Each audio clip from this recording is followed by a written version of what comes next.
The sky over Telvaria Prime turned red as fire spread through the upper clouds. Alarms screamed across the cities. People ran to bunkers. The ground shook from the power building in orbit.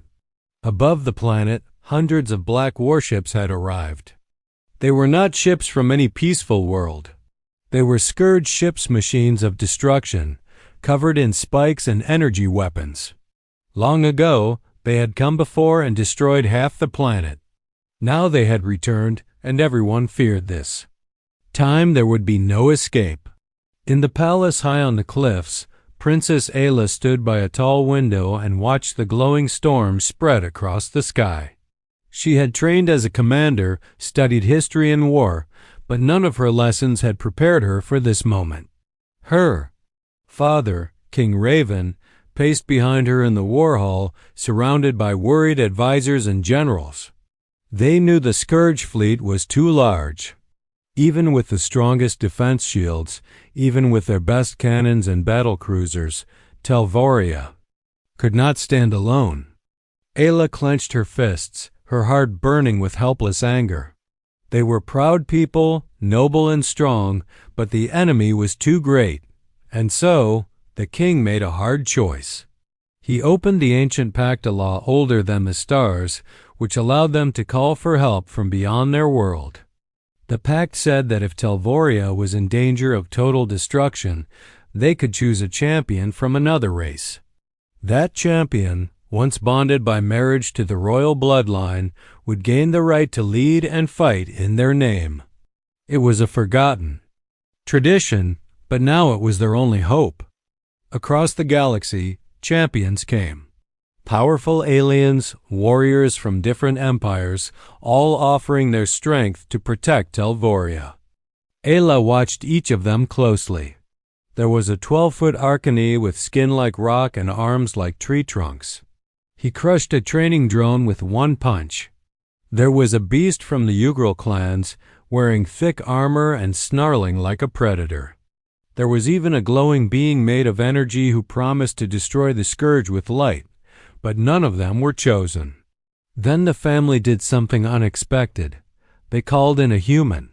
Ayla couldn't believe it. She had studied humans. They were clever, yes. Dangerous in war, yes. But simple, wild.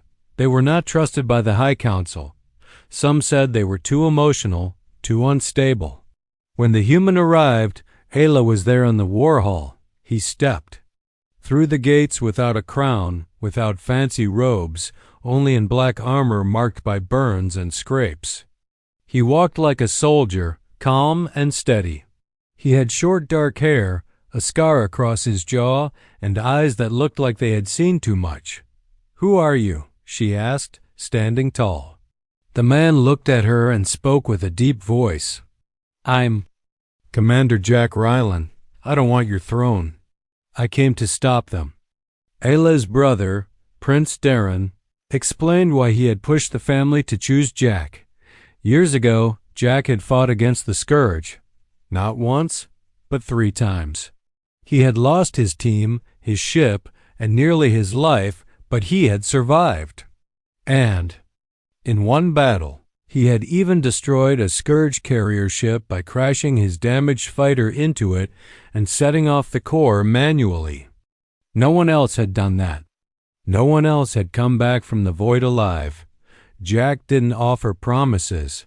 He asked for data. He asked for fleet movements, ship models, power core information. While others showed off with strength, Jack showed something else: focus, strategy, a calm fire. Ayla was furious. She didn't want to be forced into a marriage with a stranger. She didn't trust his smile. She didn't like the way her family made decisions without her. But something inside her, buried deep, saw the truth. Jack wasn't pretending. He didn't care about power or glory. He cared about stopping the war. He cared about saving lives. Outside, the sky kept burning. Scourge ships moved into lower orbit. Warning sirens echoed again. Cities lit up with emergency lights. The end was coming fast, and the only chance they had now was the human. Ayla stood at the war table and looked at the star maps. Jack stood beside her, pointing to weak points in their defenses, speaking in clear terms. No fear, no doubt, just plans. "We don't have time," he said, "but we have a shot. Let me lead your fleets. I can break their front." Ayla stared. At him, her world was falling apart, her people were afraid, and the stars were full of death. But this man, this stranger, this human, he stood like a wall against the darkness, and maybe that was exactly what they needed. The pact was sealed. The family chose him, and the fire of war had only just begun. Jack didn't waste a single minute after being chosen. While others were still talking in meeting halls, he was already moving through the command stations, asking for every bit of information they had. He didn't care about the titles or the traditions. He wanted the maps, fleet rosters, ship speeds, fuel limits, everything that could help win a war. Ayla watched from a distance, arms crossed, her thoughts full of doubt and anger. She had been trained to lead, raised among stars and strategy, and now she was supposed to follow a human who barely knew her world. It felt wrong. He was sharp. Yes, and he had experience, but he didn't belong. Jack gave orders like he had always been part of their command. He moved their ships into tighter groups, changed patrol routes, set traps in asteroid fields, and turned empty space into battlegrounds. When the generals questioned him, he didn't argue, he explained. And they followed because something about him was certain, like he had already seen this battle 1,000 times. Ayla didn't trust it. She followed him on one of his inspections. Saying little, just watching. He noticed, of course. "You still don't trust me," he said without looking back. "You're right," she replied. "You fight like you don't care what gets broken." He stopped and turned to her. "Only break what needs to be broken," he said. Then he walked on. She didn't answer, but she followed anyway. The Scourge didn't wait. Their ships dropped into low orbit fast and hard, cutting through the outer defense shields like fire through paper. A mining city was lost in minutes. A skyport exploded as escape shuttles tried to launch. The planet shook under the weight of fear. That was when Jack struck. He launched the first wave of counterattacks with the Telvorian squadrons flying in new formations, tight, angled, fast. They caught the Scourge fighters by surprise. Then came the asteroids, each one pushed from orbit by engines, crashing into enemy lines like giant hammers. The biggest shock came when Jack used something no one expected. He took an unstable black hole charge illegal in most star systems and attached it to a drone ship. He flew it straight into the center of the Scourge vanguard and detonated it. The explosion ripped open space itself. 3 enemy capital ships vanished in the blink of an eye. The battle changed after that. The Scourge lost their momentum. They pulled back from the lower orbit, but the fight was not over. Far above, something dark emerged, a human warship. Not a Telvorian cruiser or a scout frigate. This was Black Echo, Jack's own ship. It arrived late because it was hidden, parked in deep space, waiting for a signal. Now it came forward like a monster from the shadows. It wasn't beautiful. It wasn't smooth or graceful. It was a black metal beast, covered in weapons, engines pulsing with strange energy.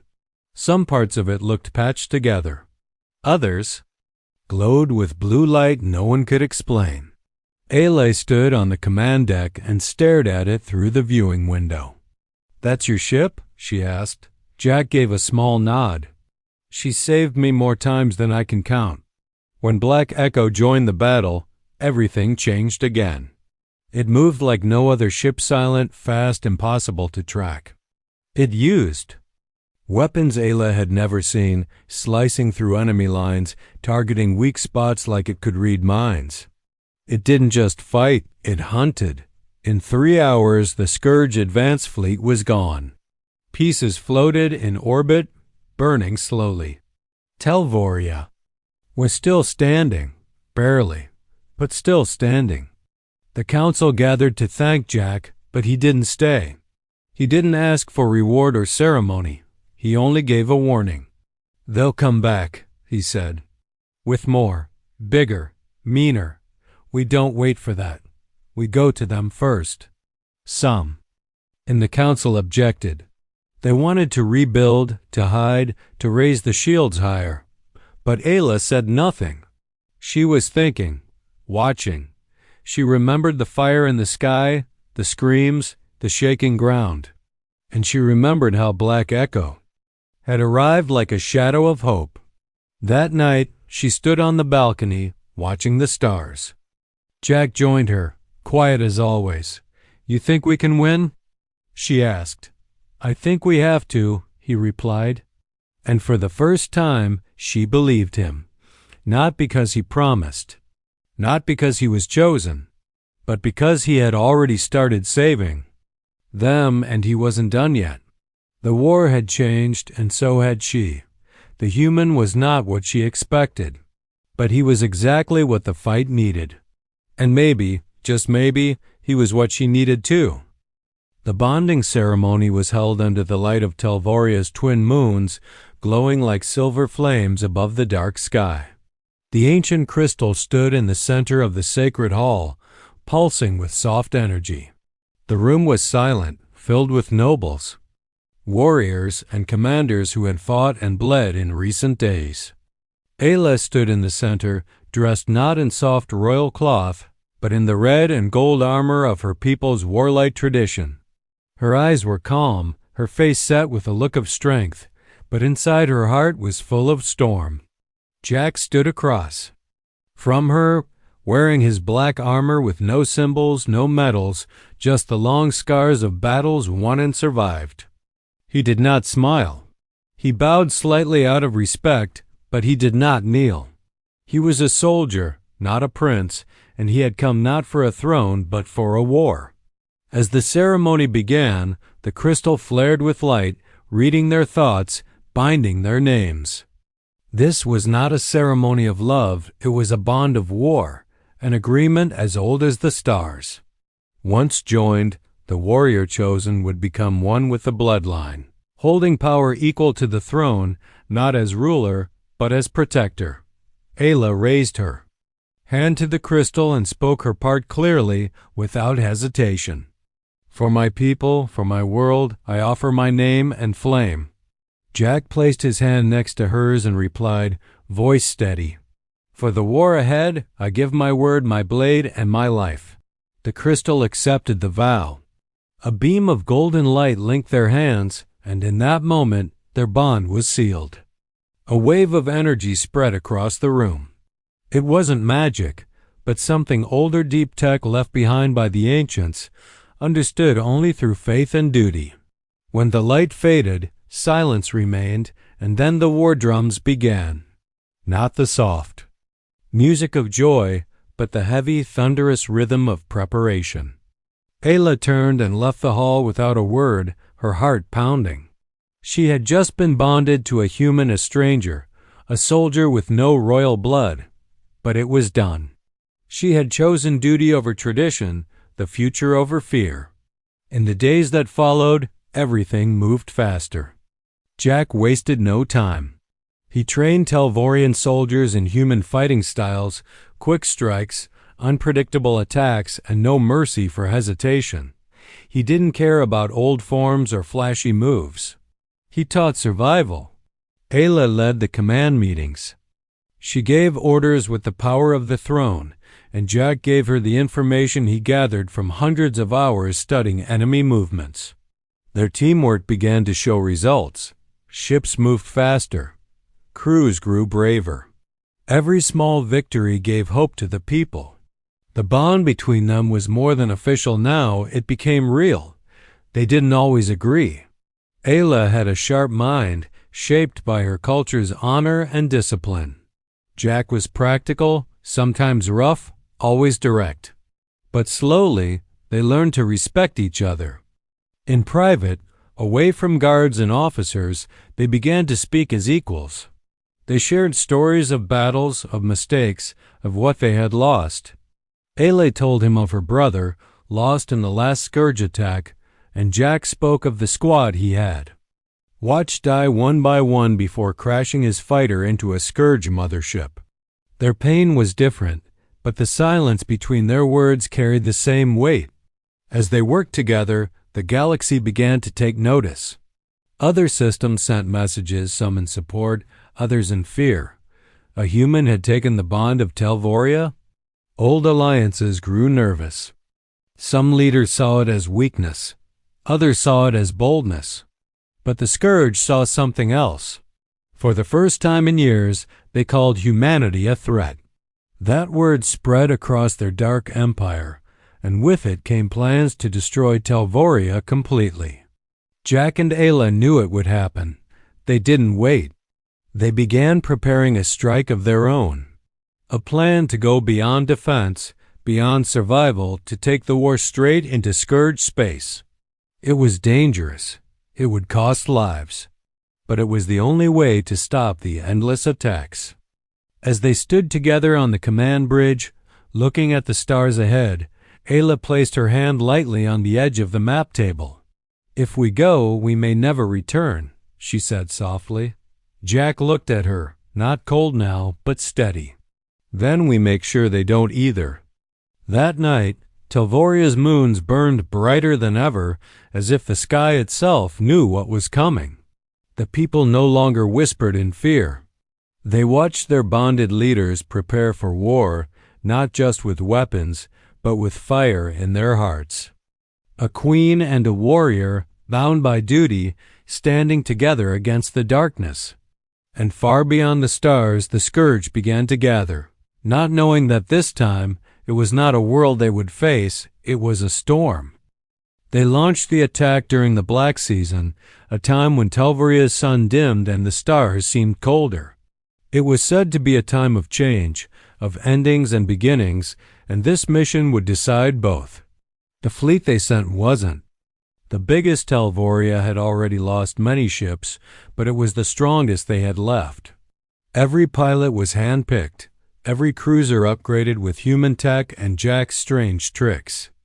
Their goal was deep in Scourge space, a system called the Burning Sky, home to one of the Scourge's largest war factories. If they destroyed it, they could stop new weapons from being built. The jump to enemy territory was dangerous. They had to pass through old dead zones, gravity wells, and Scourge listening posts. Jack's ship Black Echo led the way, cloaked in its silent field. Ayla's flagship followed, holding the best of Telvoria's command. The deeper they went, the more signs of death they saw, broken worlds, drifting bones, ruins of species that had failed to resist the Scourge. Ayla walked the bridge in silence, eyes hard, while Jack studied every signal and reading, looking for traps. When they reached the Burning Sky, they didn't wait.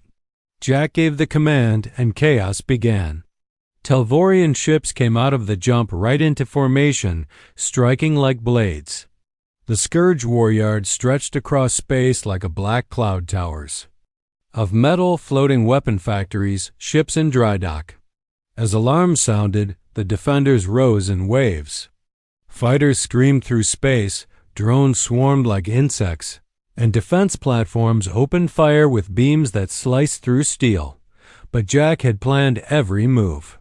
He sent false signals, turned the enemy's own sensors against them, and released fast drones carrying decoys to pull ships away from the real battle.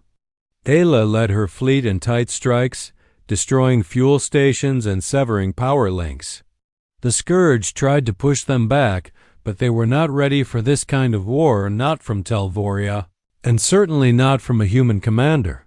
Then came the moment that stopped hearts. A massive shape began rising from the heart of the waryard. It was the Maw, a dreadnought under construction. Even unfinished, it was the size of a small moon, and its weapons were already online. If it escaped, it could wipe out cities. Jack saw it and knew what had to be done. "We destroy it now," he said over the fleet channel. "This is where it ends." The dreadnought opened fire. A beam of energy the width of a mountain sliced through one Telvorian ship, then another. Fighters were torn from the sky. Isla's flagship was hit. One side burned and half the crew was lost, but she stayed. Her voice, though tired, kept her people focused. Jack didn't hesitate. He took Black Echo and flew straight into the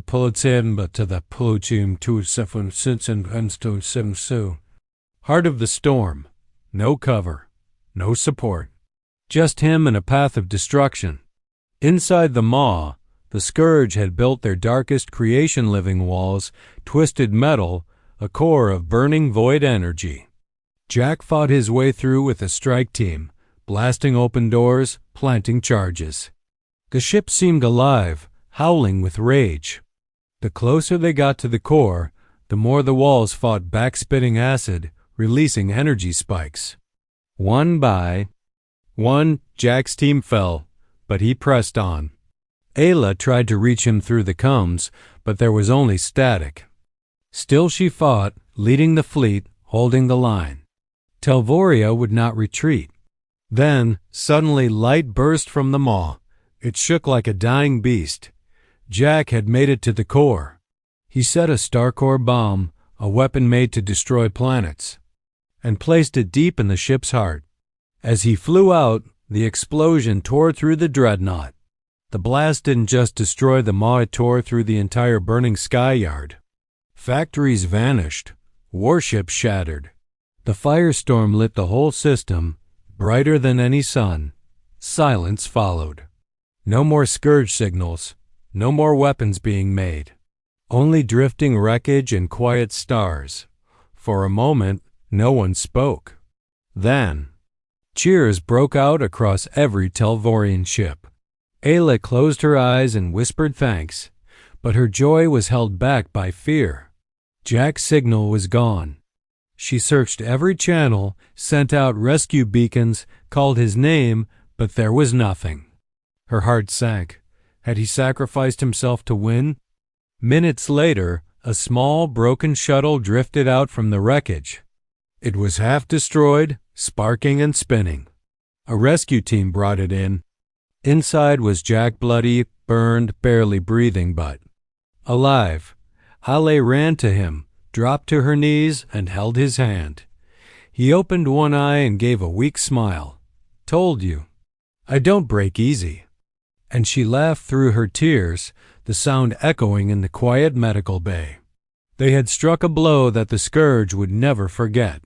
And Telvoria had proven something powerful that day, that even the strongest enemy can fall when fire and will fight together. While Telvoria celebrated its great victory, danger was already growing in the shadows. Not all Telvorians had wanted a human to stand beside their queen, and not everyone had agreed with bonding Ayla to a warrior from Earth.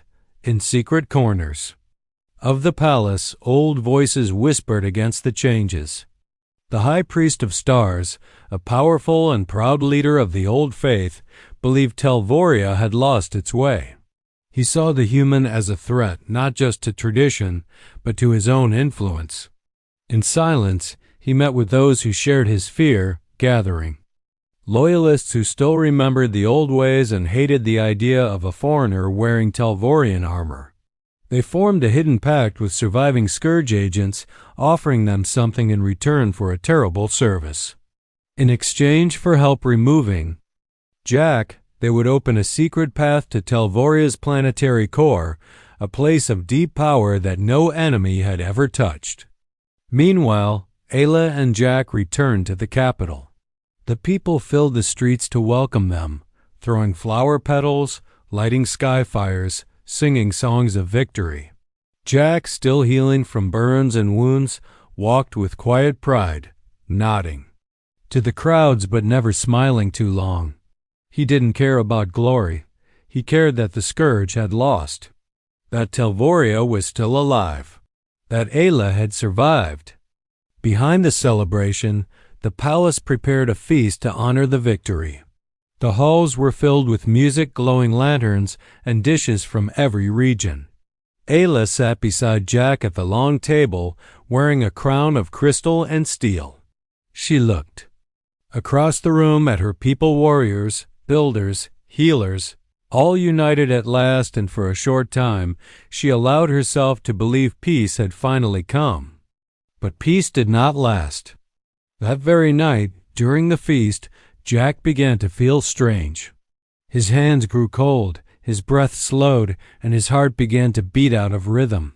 He stood suddenly, knocking over his chair, reaching for his chest. Ayla saw it instantly and rushed to him. His armor creaked as he fell to his knees, sweat pouring from his skin.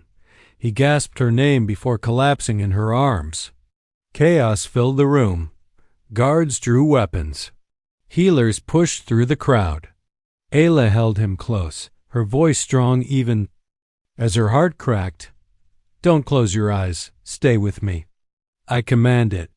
The high priest stepped forward, pretending to help, but Ayla's brother caught a strange look on the priest's face, too calm, too satisfied. The royal guards arrested him on the spot, and under pressure, he broke. He confessed to poisoning Jack with a rare Telvorian neurotoxin, something that slowed the body, broke it from within, and left no clear trace. Worse still, he revealed the deal with the Scourge. Ayla's fury lit the hall like a flame.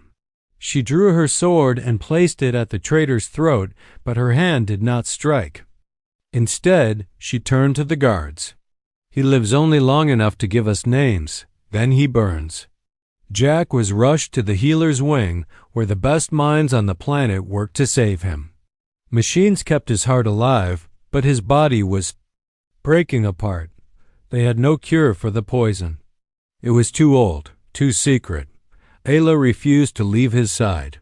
She stayed with him night after night, reading reports, giving orders, leading a war from the edge of a sickbed. She did not cry, but her voice grew sharp, her eyes darker with every hour. Her people watched and followed. They rose behind her. They brought her scrolls of knowledge, mixtures from every land, even old codes from human allies. In time, they found a possible cure, something risky, something half-tested in human labs far across the stars. Ayla didn't hesitate. She gave permission. They injected the serum, and Jack's body fought. He shook with pain, teeth clenched, blood turning darker before slowly clearing again. Then came the silence. For hours no one moved. Ayla sat beside him, holding his hand, and then his fingers twitched. His eyes opened, weak but clear. She leaned forward and he whispered, "Still here." Her breath caught. She smiled, though tears filled her eyes. "Don't do that again," she said. He gave a weak grin. "No promises. The traitors were found, every last one. The secret passage to the core was sealed forever. The Scourge agents who had helped were hunted down and destroyed." That night, the people of Telvoria saw their queen rise even stronger. And beside her, though scarred and still healing, stood the human they had once doubted, but now followed without question. Their bond was no longer just a political choice. It was forged through fire, betrayal, and survival. And their enemies had made one terrible mistake. They had tried to break a human who refused to fall, and in doing so, they made him part of Telvoria in a way no law ever could. The stars would soon burn again, but now Jack and Ayla would be ready not as strangers, not as rulers, but as the storm itself. The final attack came faster than anyone expected. The Scourge, wounded but not destroyed, gathered all that remained of their power and formed one last swarm. Thousands of ships, huge biomechanical creatures, dark energy weapons, and rage beyond. Reason all moving through space like a wave of death, heading straight for Telvoria. There would be no more slow plans, no more hidden strikes. This was a full assault meant to crush everything. But this time, Telvoria did not wait. Jack and Ayla had been preparing. Since the poisoning and betrayal, they had worked day and night to rebuild not just their forces, but their people's spirit. New ships had been built using a mix of Telvorian beauty and human firepower. Fleets had been trained in sharp, brutal formations. Defenses had been upgraded, cities reinforced, and weapons once feared had been unlocked. Jack called them the last cards, tools of war humanity had never shared before, now given freely because the danger was greater than pride. And now, as the warning came, they answered it without fear. They did not hide. They went to meet the enemy. The fleet gathered at the edge of space, beyond the quiet moonfields. Thousands of Telvorian and human ships stood in tight lines, ready to die if needed. Allies from nearby systems had come too. Those who had once turned their backs now stood, ready to fight, inspired by stories of how Jack and Ayla had destroyed the burning sky. On the bridge of Black Echo, Jack stood in full armor once more. He looked across the stars and saw the darkness rising. He pressed a hand to his comm and spoke to every ship in the fleet. Humanity was almost wiped out once. We were broken, scattered, but we never gave up. We came back stronger. And now, Telvoria stands with us. Today, we don't run. Today, we finish this. His words echoed across the ships, and though many were afraid, they found strength in them. Ayla stood on her own command bridge, calm as the wind before a storm. She gave the signal. The battle began. It was not a quick fight. It was the biggest battle Telvoria had ever seen. The sky turned into fire. Warships exploded in bursts of light. Shields shattered. Fighters twisted and burned as they fought through heavy waves of enemy drones. Massive beasts created by the Scourge, their bodies like mountains, floated through space trying to break the fleet into pieces. But Jack had planned for this. He had trained his captains to move like water-fast, flexible, striking weak points. He used every trick from human wars, every piece of chaos as a weapon. He sent stealth units behind the main line to strike at the command centers of the Scourge swarm. He dropped gravity mines in the enemy's path, ripping ships into pieces. Ayla led from the front, her cruiser glowing with battle shields. Her voice guided squadrons, turned near losses into victories. She did not sit back, she fought with her people. She gave them courage by being beside them. But then, the core of the Scourge fleet arrived, the Queen's Hive ship. A giant structure, part living being, part machine, filled with weapons. And darkness. It came through a tear in space, black as a dying sun, and began destroying everything in its path. Hundreds of Telvorian ships fell. Even the most powerful blast did not stop it. Jack saw what had to be done. He gave one last order. Keep the fleet alive. Hold the sky. I'm going in. Ayla shouted across the comm. No, alone you won't make it. But Jack only smiled, not in pride, but in peace. I'm not alone. You've already given me everything. He took Black Echo forward, straight at the hive ship. As he reached the outer shell, he jumped inside through a hidden vent, something he had remembered from scans of older Scourge ships. He fought his way in. The ship was like a nightmare. The walls breathed. The halls screamed. Creatures attacked from every side. Jack moved like a ghost, silent and deadly, reaching the core. There, he met the Scourge Queen, an ancient creature with eyes that burned through minds. She laughed in many voices, tried to stop him with illusions and fire. But Jack didn't speak. He had brought one final weapon, an old human pulse bomb, banned in most systems, powerful enough to erase anything connected by neural thought. The Scourge used one mind, one shared network. The bomb would tear that network apart. He set it and stood still, bleeding and tired as it activated. The Queen screamed once, then silence. The hive ship shook, lights died. All across the battlefield, Scourge ships began to stop moving. weapons powered down. Creatures collapsed. The enemy fell, not in fire but in stillness. Jack's signal vanished. Ele stood frozen, staring into space. For a moment, it felt like he was gone. But then, a single light blinked on a nearby screen. A pod, ejected seconds before the blast. Inside was Jack, barely breathing but alive. He had saved them all. Ayla whispered his name, her voice cracking for the first time. The war was over, and they had won not just with weapons, but with heart. The stars above Telvoria were quiet now, no longer filled with fire and war. For the first time in many years, there was peace. The Scourge were gone, broken from within, their ships silent, their weapons cold. The people could finally breathe, rebuild, and dream without fear. In the heart of the capital, Ayla stood at the balcony of the high spire, her eyes watching the sky that once brought death but now held promise. The world below her was slowly healing. Homes were being repaired. Children played in the streets again, and old songs returned to the air. But inside her heart, Ayla still carried the weight of everything they had lost and everything they had become.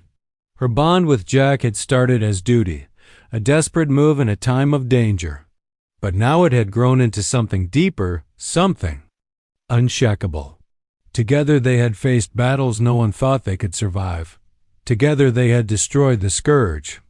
And now, she was not only queen, she was part of a story that would shape the future of many worlds. Jack stood beside her, still recovering from his wounds. His armor was gone, replaced by simple dark clothes, and his face was tired but peaceful. His body bore the scars of the war, but he walked strong, his eyes clear. He had given everything to stop the Scourge and still managed to return, not as a soldier only, but as part of Telvoria. The people gathered in the city below, called by the council to witness something historic. Flags from across the galaxy waved in the wind. Ships from ally worlds hovered silently in the sky, their crews watching from high decks. The square was filled with music, voices rising together in celebration, not of victory alone, but of unity. Ayla stepped forward, wearing her crown of crystal flame, and raised her voice. We have faced darkness, and we did not fall. We stood together, fought together, and now we rise together. Telvoria is not alone. Our world is part of something greater now, and we must protect this peace we have earned with strength, with wisdom, and with trust. Then, to the surprise of many, she turned toward Jack and offered him her hand. You came to protect us, not to rule, but to stand by my side. But now, if you will, stand with me not as protector only, but as partner in peace. The crowd went silent. Jack looked at her, the firelight dancing in his eyes. He didn't speak right away. He just reached out, took her hand gently, and nodded. I didn't come here to be a king, he said, but I will walk with you. Every step. The people cheered, not just Telvorians, but humans, allies, and even species that once stood far apart.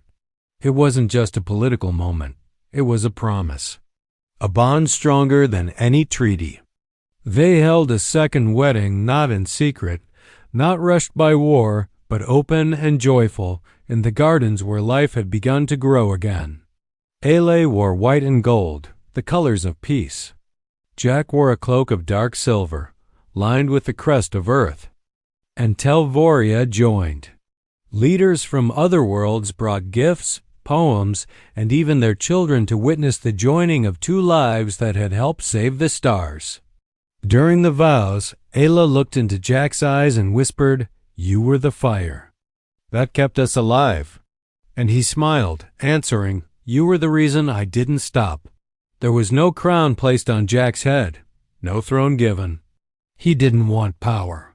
He wanted only to help, to guide, and to make sure no threat ever reached them again. And so he became something greater than a ruler. He became a symbol. A legend of strength, sacrifice, and loyalty. Telvoria changed because of them. New schools taught both Telvorian knowledge and human history. Ships carried their mixed flags across the galaxy.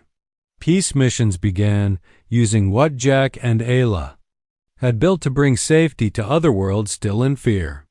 Children played with wooden models of Black Echo. Songs were written about the Ghost, General, and the Flame Queen. People who had never met a human now saw Jack as one of their own. He was no longer just a hero from another world, he was part of Telvoria's soul. At night, Jack and Ayla would sometimes walk alone, far from the city, into the quiet hills where stars felt close. They would sit together, hands touching, and look up in silence. They didn't always talk. They didn't need to. The silence held every memory, every fight, every victory, and every moment that led to this peace. And they knew the future would not always be calm. There would be threats, arguments, and even new battles one day. But they had shown the stars something no one expected, that a human, chosen by an alien world, could not only protect but belong. That two hearts from two worlds could fight, lead, and love side by side. And that even in the darkest war, a new light can rise not from power alone, but from trust, from courage, and from the choice to stand together, forever.